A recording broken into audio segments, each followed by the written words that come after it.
अस्सलाम वालेकुम। मैं ये वीलॉग करने बैठा था कि बारिश आ गई और मेरे एक दोस्त हैं जमील मिनाज साहब, उनके गार्डन में मैं बैठा हुआ हूँ। तो बारिश आ गई और वो अम्ब्रेला भी साथ में लेकर आ गए, तो मुझे एक तरफ अम्ब्रेला पकड़ना पड़ रहा है और दूसरी तरफ मैंने कश्मीर के हवाले से बात करनी है। कश्मीर पर ये मेरा वीलॉग बहुत स्पेशल है, इस वजह से आपने पूरा सुनना है। पहली बात तो ये है कि ख्वाजा मोहम्मद आसिफ जो पाकिस्तान के सिक्योरिटी अदारों के सरबराह हैं, वज़ीर दफ़ा हैं, उन्होंने एक बड़ा मतनाज़ा बयान दिया है। वो बयान ऐसे है कि रावलाकोट के लोग, मीरपुर के लोग कश्मीरी नहीं हैं, चूँकि वो कश्मीरी ज़ुबान नहीं बोलते हैं। और बहुत सारे लोग सोचते होंगे, इस मखमसे में पड़ गए होंगे कि ये क्या माजरा है। तो मैं आपको और ख्वाजा आसिफ को ये बताना चाह रहा हूँ कि जम्मू पहले रियासत थी और 16 मार्च 1946 के ट्रीटी ऑफ अमृतसर के बाद महाराजा गुलाब सिंह को जम्मू के साथ वादी कश्मीर भी हासिल हुई और रियासत का पूरा नाम रियासत जम्मू कश्मीर रखा गया। इस रियासत के तमाम बाशिंदे, ख्वाह वो जम्मू से हूँ, कश्मीर से हूँ, लद्दाख से हूँ, गिलगित बल्तिस्तान, पुंछ या मीरपुर से हूँ, रियासती शरीयत के लिहाज से रियासत जम्मू कश्मीर के बाशिंदे कराते हैं। सबसे पहले जो है वो जम्मू की रियासत होती थी और फिर कश्मीर का इलाका भी महाराजा को मिल गया और इसके बाद एक मायदा लाहौर हुआ। मायदा लाहौर के मुताबिक जो सारी रियासत जम्मू ओ कश्मीर रियासत कहलाती है और इसमें जितने भी इलाके हैं वो कश्मीरी ज़ुबान बोलते हों ना बोलते हों, वो सारे रियासत जम्मू कश्मीर के बाशिंदे। तो पहले एक जम्मू रियासत होती थी, जम्मू के बाद फिर कश्मीर, वादी, सारे जो इलाके मैंने गिनवाए आपको, वो सारे ही कश्मीर का हिस्सा बन गए। तो कश्मीर में बोली जाने वाली जो ज़ुबानें हैं वो कश्मीरी है, डोगरी है, पहाड़ी है, गोजरी है, पंजाबी है, पटवारी है, हिंदको है, शीना है, बिल्ती है, बरोशकी है, लद्दाखी है और बहुत सारी दूसरी ज़ुबानें जो है वो बोली जाती हैं। सराइकी भी बाज़ जगहों में बोली जाती है, उर्दू बोली जाती है। तो ये बहुत सारी ज़ुबानें हैं और ये ज़ुबानें रियासत जम्मू और कश्मीर में बोली जाती हैं। इस वजह से जम्मू, मीरपुर, कोटली और ये इलाके जो है, ये बात दुरुस्त है कि ये जम्मू के हिस्से थे, बल्कि पूरी रियासत कश्मीर ही जम्मू का हिस्सा था और कहना जो है वो तारीख़ी तौर पर दुरुस्त नहीं है। दूसरी बात ये कि वो माजरीन की सीटों के हवाले से अपने बयान पर कायम हैं। सियालकोट के अंदर बहुत सारे माजरीन हैं, उन्होंने कहा कि मेरे हल्के से हैं और वो इस पर माफ़ी मांगने के लिए भी तैयार नहीं है। किसी कौम को, किसी इलाके को डीमोरलाइज करने के लिए, सिंगल आउट करने के लिए, उसकी अथॉरिटी को चैलेंज करने के लिए ये बेसिकली एक ऐसे वक्त में बड़ा प्रोएक्टिव किस्म का, यानी ये इश्तियाल दिलाने वाला बयान है कि जहाँ पर इस वक्त जॉइंट अवामी एक्शन कमेटी का धरना मौजूद है, वहाँ पर जो लोग हैं उनको ख्वाजा आसिफ ये कह रहे हैं कि वो कश्मीरी ही नहीं है। और फिर यूके की बात करें तो मीरपुर, कोटली, रावलाकोट के जो लोग हैं या आज़ाद कश्मीर के जितने भी लोग हैं, उनको ये ताना दिया जाता है कि ये ब्रिटिश पाकिस्तानी अपने आप को कहलाते हैं। बेसिकली ये ब्रिटिश पाकिस्तानी नहीं हैं, ये मीरपुर, कोटली और रावलाकोट के लोग हैं। ये भी एक लायानी हवायात और बेबुनियाद किस्म की चवल मारी है एक साहब ने। मैं आपको बताऊं कि मीरपुर हो, कोटली हो, रावलाकोट हो, आज़ाद कश्मीर के लोग हों या पाकिस्तान के जो इलाके हैं, वो जब बरतानिया आते हैं तो ओबियसली पाकिस्तान का ही पासपोर्ट रखेंगे, चूँकि कानूनी तौर पर, आइनी तौर पर आज़ाद कश्मीर के लोगों के पास अपना कोई यानी कि पासपोर्ट नहीं है, करेंसी नहीं है, दफ़ा नहीं है, तो ओबियसली वो पाकिस्तान का ही पासपोर्ट कैरी करेंगे। और इस तरह डिस्टिंग्विश करने से ख्वाजा आसिफ या दूसरे जो लोग हैं वो अगर कश्मीरियों को जो बाहर में रहते हैं, हम बाहर के मुल्कों में कश्मीरी हैं, पाकिस्तानी हैं, हम में बहुत सारी अच्छाइयाँ भी हैं और कलेक्टिवली हमारे अंदर कुछ बुराइयाँ भी हैं। ऑब्वियसली हम एक दूसरे से शेयर करते हैं। और ये कहना कि यहाँ जो कश्मीरी रहते हैं वो सेक्सुअल एक्टिविटीज़ में, सेक्स ग्रूमिंग में मुलव्वस है, तो अर्ज़ ये है कि 85% से ज़्यादा जो ग्रूमिंग होती है, सेक्स यहाँ पर जो मामलात हैं वो यहाँ की इंडिजिनस कम्यूनिटी, वाइट कम्यूनिटी जो है वो उसके अंदर शामिल है। बाकी जो 15% है या 14% है उसमें बहुत सारे ऐसे जो एथनिक मिनॉरिटीज़ के लोग हैं वो शामिल हैं। हम कश्मीरी या पाकिस्तानी टोटल 1.7 यानी 17 लाख के करीब पाकिस्तानी रहते हैं। एक 70 मिलियन का मुल्क है, उसके अंदर 17 लाख या उसमें से ज़्यादा कश्मीरी होंगे जो यहाँ रहते हैं। तो इस तरह की गुफ्तगू करके मामलात को इस तरह पोर्ट्रेट नहीं करना चाहिए।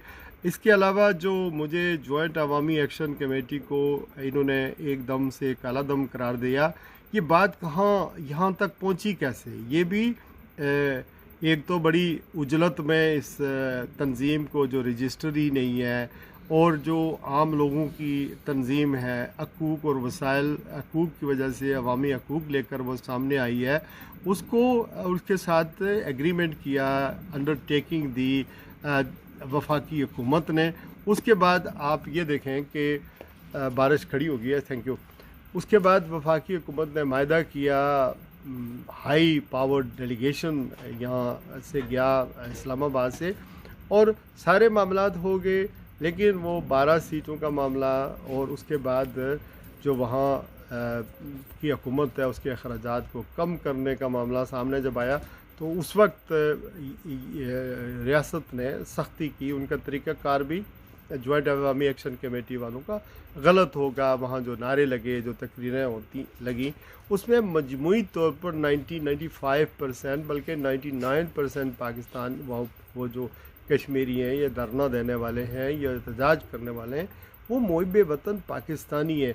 उनका ताल्लुक़ इंडिया से नहीं है, लेकिन पाकिस्तान के मीडिया के ऊपर जो ख़बरें चलाई गई, जिस तरह पोर्ट्रेट किया गया, जिस तरह अब ये सारे कश्मीरियों के ऊपर हमले किए गए, उससे यहाँ ओवरसीज़ में भी जो कश्मीरी पाकिस्तान के मफाद का तहफ़्फ़ुज़ करते हैं वो भी हर्ट हुए। और अगर आपने सहाफ़ियों में इस तरह के लोग छोड़ दिए हैं जो यहाँ बरतानिया के हाउस ऑफ लॉर्ड्स के रुकन, हाउस ऑफ कॉमन्स के रुकन, वो उनको भी टारगेट कर रहे हैं, तो आप क्या समझेंगे कि ये जो हाउस ऑफ लॉर्ड्स के रुकन है, ये जो एमपीज़ हैं, ये अवाम के दरमियान रहते हैं। एमपीज़ खास करके वोटें लेकर आते हैं, तो उनके जो हल्के के लोग हैं, एक एक वोट मैटर करता है, तो उन्हें अवाम के लिए बात करनी पड़ती है। इमरान हुसैन एमपी जो है वो कश्मीर पार्लियामेंट्री कमेटी को हेड करते हैं। वो हमेशा इंडिया में होने वाले मज़ालम के ख़िलाफ़ बोलते हैं। इसीलिए कश्मीर पार्लिमानी ग्रुप है, जो पार्लिमानी कमेटी है, उसमें डिफरेंट एमपीज़ होते हैं। तो इस तरह ना किया जाए, बल्कि यहाँ पर ये भी मैं आपको बताता चलूँ कि जॉइंट अवामी एक्शन कमेटी के ख़िलाफ़ अगर ताकत का इस्तेमाल किया गया, किसी किस्म का फ़ोर्स का इस्तेमाल किया गया, और रियासत ने अगर उनके साथ मुज़ाकरात करके मामलात सीधे न किए गए, तो ऑब्वियसली ताकत का इस्तेमाल होगा। लेकिन आज जो ताकत है, डंडे में उसकी ताकत ज़्यादा है, गोली में ज़्यादा ताकत है, लेकिन इसमें क्या होगा कि कश्मीर का और पाकिस्तान का रिश्ता कमज़ोर होगा, नफ़रतें बढ़ेंगी। अगर बैरून मुल्क की बात करें, पाकिस्तान के अंदर की बात करें, कश्मीर के अंदर की बात करें, तो हम एक ही हैं और एक ही तरह से रहते हैं, एक साथ, एक दूसरे के साथ मिलजुल कर रहते हैं। तो नफ़रतें न बढ़ाएं। और आज के हुक्मरानों का किया दरा जो है, फ़ोर्स का इस्तेमाल अगर किया गया तो कल पाकिस्तान को खुदा न खास्ता इसका नुकसान होगा। जिस घर का एक फ़र्द कत्ल हो गया, मारा गया, उस घर का कुंबा कबीला सारी ज़िंदगी वो जहन के अंदर रखेगा। और ये इस वक्त हुक्मरान या सियासतदान जो हैं, आज़ाद कश्मीर के हों, पाकिस्तान के हों, उन्होंने ये मामलात को सियासी तौर पर हल नहीं किया, तो फिर ओबियसली पाकिस्तान के सिक्योरिटी अदारे जो हैं उनके ऊपर बदनामी का धब्बा लगेगा कि ये उसके ज़िम्मेदार हैं, और ये किसी सूरत भी पाकिस्तान की फ़ौज के लिए, पाकिस्तान एज ए कंट्री के लिए और कश्मीरियों के लिए सही नहीं है। और जम्मू कश्मीर के लोग सारे जितने भी रहते हैं, जितनी भी ज़ुबानें बोलते हैं, वो सारे रियासत जम्मू कश्मीर के बाशिंदे हैं। और जो पाकिस्तान से बाहर जो लोग रहते हैं वो भी पाकिस्तान का दम भरते हैं, पाकिस्तान के झंडे उठाते हैं। और अगर उसमें से कोई 2 4 6 नारे लग जाते हैं, कोई 2 4 अपोजिट बातें हो जाती हैं, तो ये भी गुस्सा और मुश्तिल होकर लोग कह देते हैं पाकिस्तान एक एटमी क़ुव्वत है, पाकिस्तान में 25 करोड़ आवाम है, इसकी 6 लाख आर्मी है, 4 लाख जो है वो रिज़र्व फोर्स है। तो ये कोई छोटा मुल्क नहीं है, ना इतना कमज़ोर है कि चंद लोगों के नारों से ये मामलात जो है वो उनके लिए सर दर्द बनेंगे। सिर्फ ये है कि आज़ाद कश्मीर में जो एक हुकूमत है वो या अपोजिशन है या इक़्तिदारी जमातें हैं, उन्होंने इस मसले को हल नहीं किया। और आज मुझे ये लगता है कि जैसे अगर हाफ़िज़ नईम रहमान साहब, मौलाना फजल रहमान साहब, दूसरे जो लोग हैं वो कोशिशें कर रहे हैं, अगर उनकी कोशिशें बराबर साबित ना हुई और कोई यानी ऐसा हल ना निकला, तो ताकत का इस्तेमाल अगर किया गया, कौमों के दरमियान नफ़रतें बढ़ती हैं। ऐसा हमने बलूचिस्तान में देखा, खैबर पख्तूनख्वा में देखा, बहुत जगहों पर देखा। और जो ऑपरेशंस होते हैं वो एक दफ़ा आप ऑपरेशन करते हैं, उसके बाद बहुत सारे उसके कॉन्सिक्वेंसेस भी होते हैं। तो होना तो ये चाहिए कि रास्ते खोलने चाहिए, इंटरनेट बहाल करना चाहिए। और इस तरह के जो आपने पाकिस्तान के मीडिया के अंदर जो किरदार हैं मखसूस किस्म के छोड़े हुए हैं, ये न करें। ये सहूलतकार या इस तरह के जो टाउट्स हैं वो किसी कौम को डीमोरलाइज करने के लिए पूरी कौम को अटैक कर रहे हैं, गाली दे रहे हैं। और दूसरा प्रॉब्लम ये भी है कि इन गालियों का जवाब भी लोग देने के लिए तैयार हैं, दे भी रहे हैं, लेकिन क्या होगा कि ये नुकसान पाकिस्तान का इसमें है, कश्मीरियों का नुकसान है। और ये नहीं होना चाहिए और ये चीज़ें स्टॉप होनी चाहिए। मोहब्बत से, अमन से रहना चाहिए। और आज के हुक्मरान जो भी हैं, ये मौजूदा जो निज़ाम है ये अवाम के साथ कनेक्ट नहीं है। इमरान खान पसंद नहीं थे, 2022 में उनकी हुकूमत को टबल किया गया।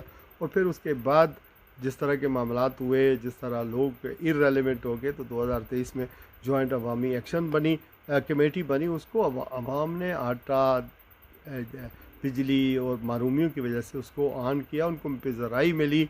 उसके बाद बहुत सारे नेशनलिस्ट में शामिल हो गए, बहुत सारी दूसरी चीज़ें हो गई हैं।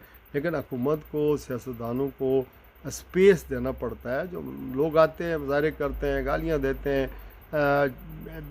तरह तरह की बातें होती हैं। रियासत का जो स्टेमिना होता है, जो मजबूत रियासत होती है, जो आवाम के साथ चलती है, उनकी बर्दाश्त होती है, उनको बर्दाश्त करना पड़ता है। अपना बहुत सारा ख्याल रखिएगा। आज के लिए बस इतना ही। अल्लाह हाफ़िज़।